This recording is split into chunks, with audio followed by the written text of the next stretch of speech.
It's time to do one of our fan favorite Thorn against heroes where we haven't talked about, and this is a hero that's really fun, right? It's really good to play. Has a lot of weaknesses though, and they've tried to touch on them, but they haven't done it a ton. Today we're going to be talking about Thor, who I personally enjoy the hero. As far as my biases, I personally enjoy the hero. I think he's a lot of fun, but there are definitely weaknesses, so we're going to go over that in this for and against series. Now, really quick, important note. If I ever miss anything or you think there's certain things I should have talked about, make sure to put it down in the comments, right? I'm going to be trying to take both sides as evenly as I can with it. It's always hard with this stuff because you have personal biases with these heroes because you have good memories or whatever. So I'm gonna try my best with this. So anyway, I've been really excited to go through this series. I know everyone's really not appreciate, but I know everyone's enjoyed it. So this has been really fun to do. So this one's going to be kind of a challenging one, I think, for me to do. So let's go take a look at Thor's cards. Now, really quick, before we do, if you ever want to support this channel, make sure to go to patreon.com/D20 woodworking. There's different tiers there. There's different exclusive things you can get only on Patreon. So make sure to check it out if you want to. Again, just help this channel out, support it in any way. Or if you go, hey, those tiers are too expensive, you could do it right here on YouTube. The lowest membership tier is 99 cents. Again, I've talked about this before, but I've joked about it with my wife that if all my subscribers gave 99 cents a month, we'd be doing this full time easily. So not that I expect everyone to do it, not that, but if you're ever inclined, 99 cents, it helps out a ton. You would not believe it. So anything that you are willing to give to help out the channel, I greatly appreciate it. Or if you just want to share the word of this channel, right? Share these videos and whatnot. That stuff really helps if you share it on Reddit or Facebook or whatever. You have my permission. You can share it where any video you want. I don't really care. But yeah, anytime you share these videos, it also greatly helps. So I appreciate it. Thank you. All right, so let's talk a bit about Thor Odinson. So we'll start on his alter ego side. Only has a 5 hand size, but does have 14 life, which is kind of crazy. I think at this point in the game, this is up there, right? She-Hulk is up there too. So this is some of the highest we've seen. 4 recovery is pretty good. And then your worthy action. Search your deck and discard pile for Muir. Mjolnir, I think is how you say it. Upgrade and add it to your hand. Shuffle your deck. Limit once per round. It's nice to be able to get the hammer over and over and over if you lose it. So Thor in his hero size drops down to 4 hand size. He's a 1/2/2 stat line. Not bad, right? 2/2/2 is good. 1/2/2 is okay. I guess it's all right, but it's nothing to really write home about. 2/2/2 is like where you kind of want to be, generally speaking. Or a total of 6 is what I should say. 6 total is pretty good. 5, I mean, it's not as good. All right, we'll just leave it at that. So have at the response after you engage a minion, draw 2 cards. Limit once per phase. So you can tell this is what you want to do. You want to slay every minion humanly possible. Now in a multiplayer game, it's pretty good, right? There's some options here of what you can do. In a solo game, it gets a bit tougher in what you can do with that. So Lady Siif is his signature ally. 4 cost, 2/2/3 stat line. After she enters play, ready Thor or Odinson. Not bad. I've played around with some builds that recur Lady Siif over and over and over. It's actually kind of interesting. So if you do, let's say a leadership recursion build, and she takes the block every now and again, and you can ready up Thor or Odin or whatever, like it works well. Or if you have her getting knocked out from consequential damage, right, from just like doing an attack or Thor, like you can get some good combos there, which are pretty interesting. They're kind of rough to deal with, and I wouldn't recommend them all the time, but it is an option that you could do if you decide that build. It's kind of a fun build to do, but you can't really build out Lady Siif because you need her to recur because she has to enter play in order to trigger this. So anyway, food for thought. All right, Defenders of the Nine Realm. 0 cost event. Discard cards from the top of the encounter deck until you discard a minion. Put that minion into play, engage with you. Cost arrow. Remove 3 threat from a scheme. Now, there's some good and bad with this. All right, there's some good and bad with this. So good. If you remove a villain, not only do you get to remove 3 threat from a scheme, not the main one, which is nice. So it could be whatever one you choose. That does well nowadays because there's a lot of side schemes. You get to draw 2 cards, assuming it's the first time you put a minion into play. Also good, right? And also important to note, his draw card thing is per phase. So if on the villain's phase you do it, and then on your turn you do, or really, let me reverse that. If you do Defender of Nine Realms, draw the 2 cards, that's fine. Then the villain phase, if a new minion comes out, you get to draw 2 cards for that too, right? So that's all good, right? That's all strong. That's really nice. Getting 2 extra cards for a 0 cost event and removing 3 threat from his scheme, not bad. He wants minions because he wants to smack him in the face, not bad. Here's the catch with this card. The cost arrow has changed over time. When Thor came out, the cost arrow didn't quite work the way it does now. So, if you discard cards on the top of the encounter deck until you discard a minion, what if you don't discard a minion? What if you keep discarding from the top of the deck and the deck runs out? Do you keep discarding cards? Do you get to do the rest of this card because you did the action? Nope. If you discard cards from the top of the deck and it runs out, not only do you get an acceleration token and shuffle the deck back up, but you do not continue discarding and you do not remove 3 threat from the scheme. You did not fulfill everything before the arrow. That's the tough part with cost arrows. You have to fill everything before the arrow. You didn't put in a minion, so thus you can't do it afterwards. There was some back and forth on this if like they were going to allow it, and they kept changing their mind in Hall of Heroes for a while. But at least as of recording this video, they landed on that if you don't discard a minion, you don't get to do the after arrow effect, which kind of stinks. It really it hurt Thor in the way that works, but just kind of is what it is. So if you're playing a villain without many minions, Thor might not be the option or the best pick for that, just generally speaking. So he's got, how many of those cards? 2? 3. He's got 3 Defender and 9 Realms. After that, we have a 1 cost event for Asgard. Search your deck and discard pile. It's an alter ego action, sorry. Search your deck and discard pile for a card with the Asgard trait and add to your hand. Shuffle your deck. All right, if you're looking for a certain card, it's not bad. I don't love that it's a 1 cost event, though, because I don't really have that many cards to begin with. So that's a little rough, but okay. You only have 1 of them. So Hammer Throw, 3 cost event. Exhaust Muir. Deal 8 damage to your enemy and return Muir to your hand as attack gains overkill. Again, this is nice for minions that you can knock out a minion and then have the leftover damage attack the villain. Any of that leftover damage does not retaliate you, right? Oh, let me back this up so this is easier. If the minion doesn't have retaliate, you knock him out, and the villain is like Zola, who does have retaliate, but you hit the minion, you do not get retaliate from that attack. So this is one of the strong parts with Thor, is you could force minions in, blow right past them, especially if they have low amounts of life, to get the overkill damage, and you don't get retaliated on that damage, right? Important to note. So, the exhausting Mjolnir isn't a bad thing because you're going to be returning it to your hand. That's the bad thing, is you have to return it to your hand to replay the card. So that part stinks.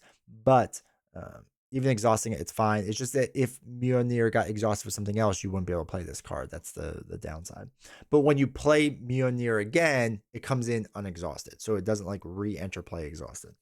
All right, Lightning Strike, 1 cost event, superpower, spend X amount of energy resources. So first you have to pay for this card with 1. Any resource doesn't matter. Then you spend X amount of resources, their energy resources. So 1, 2, 3, 4, doesn't matter.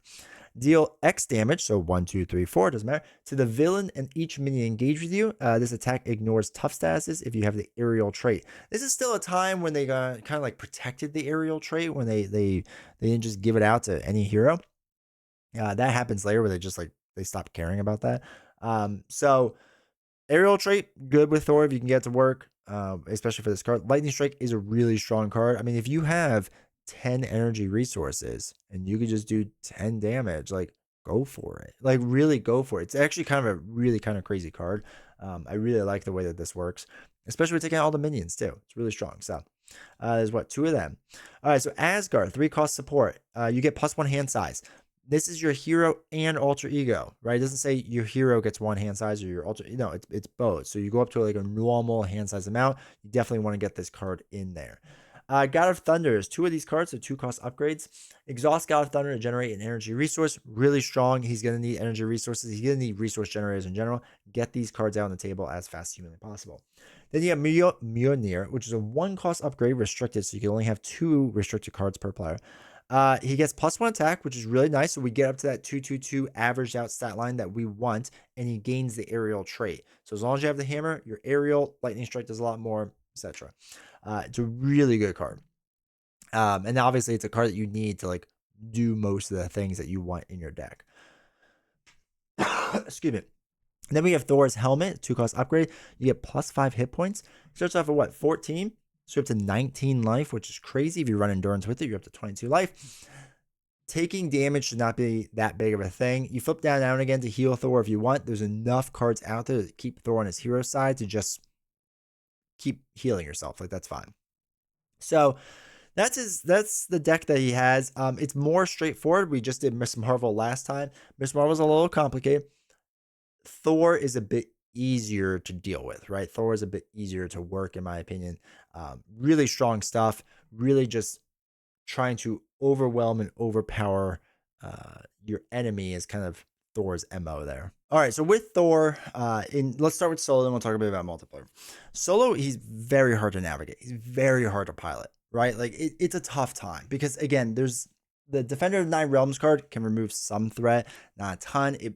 It exists well if there's a minion that you can get in, right? There's now enough aggression minion cards out there, where, again, he came with chase him down. But for example, after your hero attacks and defeats an enemy, that could be a minion or whatever, or stage 1 of the villain or whatever. Remove 2 threat from a scheme. Like, cards like that helped. Then they later came out with cards that allow you to do overkill damage, right? So any damage that was over the amount of the remaining life of the minion removes threat from the, I think that's just the main scheme, if I remember correctly. So they came out with some threat removal cards for aggression. It makes it feel like you have to kind of play him in like a justice build or, again, a leadership build to kind of use your allies to remove threat from other places. Again, I actually, for solo, I really like the Lady Siif recursion build, where, again, I just have her remove 2 threat every single round. She doesn't do anything else. She just chills and removes 2 threat. And I keep my recursion cards to have her come back into play, just time it correctly so that I exhaust Thor to like remove a threat or like deal 2 damage to a minion, whatever it may be. And then she comes back into play and I come back in. It's not a cheap way to play, but it's a strong way, in my opinion, to, again, keep that down. And then if you have other allies that you can get in there as well, that can work out and be strong for you and whatever else. But that's just a little idea, because I know a lot of people think that they can only do aggression with them. Justice always feels a bit weird with him. You can do it, but it feels a bit weird because you don't want to be playing a lot of those Justice event cards, right? So you have to do kind of like an ally swarm build or something along those lines. But leadership recursion with Lady Sift can work well. It's tough, but it can work really well. Anyway, that's a small rant about that.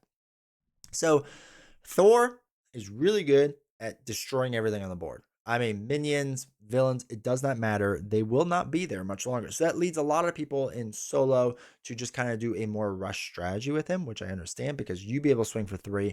You'd be able to do cards like Hammer Throw, which is dealing 8 damage, right? And then you have to put the hammer back in. But there's a lot of possible damage there with that. He can tank a lot of hits, right? Starts at 14. You can get him 5 more life with his helmet. If you play endurance as well, it gets 3 more life. So that's, a crazy amount of life. We're up to 22 life. With having Asgard, getting the extra hand size, really important. Like, his deck, though, is also very expensive, right? Lady Sif, 4 costs. Defender 9 realms, 0. But for Asgard's only 1. But Hammer Throw, all 3 costs. Asgard, 3 costs. His resource generators, they're each 2 costs. His helmet's 2 costs, right? It just feels a bit on the heavier side because the game wants you to get minions in the play. So you have to run a very specific controlled game where you're getting minions all the time. Now, with that being said, in multiplayer, he gets kind of shoehorned just into aggression, which is fine, right? You're going to have fun with him. You're going to have fun smacking things around. And there's some good aggression cards out there, like Get Over Here, right? So it's 0 cost event, deal 1 damage to a minion. If you have the aerial trait, engage that enemy. So you could take other people's minions, and then you get to draw 2 cards from it. Stuff like that's really strong to be able to do. You can't really do that in solo. It's one of the few cards that you really just can't ever play. So, I mean, you could if you really want to, but it doesn't make sense to. So anyway, multiplayer, he wants to be aggression. You could do other things, I assume, but he probably wants to be aggression, unless you're a really good Thor player. Like, that's what he wants to be, and that's what he's going to be. So that's kind of one of the against things about him in solo and multiplayer, is he really gets pigeonholed into this minion slaying build. Because, again, you want to draw those 2 cards. You kind of have to draw those 2 cards. And past that, all of his kind of cards are dealing with getting more minions or dealing damage to minions and overkilling them, or like Lightning Strike is dealing damage to everything on the board. Ignoring tough status is really good. there's just a lot, right? Like there's a lot going on there with damage specific focus. He doesn't have threat removal cards. So, well, except for the drawing a minion out, but that can swing and miss. So, excuse me. Um, that's kind of the negatives about Thor. You need to really understand. Like, he is very, very, very, very, very good at that one thing. He is not great at a lot of other things. And for true solo play, it makes things kind of rough. Like it makes things kind of hard. So that can be a tough time to deal with. That can be frustrating to deal with, especially like if you're a solo player and want to play Thor. Can it be done? Absolutely. It's just tough. Multiplayer, I do think he's better at because again, he can just stay in his lane. He doesn't have to worry about other things in the game. Whether that's better or worse, that's kind of up to you to decide. So that's the general gist of for and against Thor. Expensive, can't really do a lot of things, but the things he can do, he's incredibly good at it. So anyway, hopefully you've been enjoying this series. Hope you've been enjoying me going through all this stuff. This has been fun. Thor again. Thor's kind of a tricky one because it's good once you play him. Like it feels really good. Just to get a little like personal on this, it feels really good to play him because man, he feels strong and it feels like you're the God of Thunder, just like beating things down.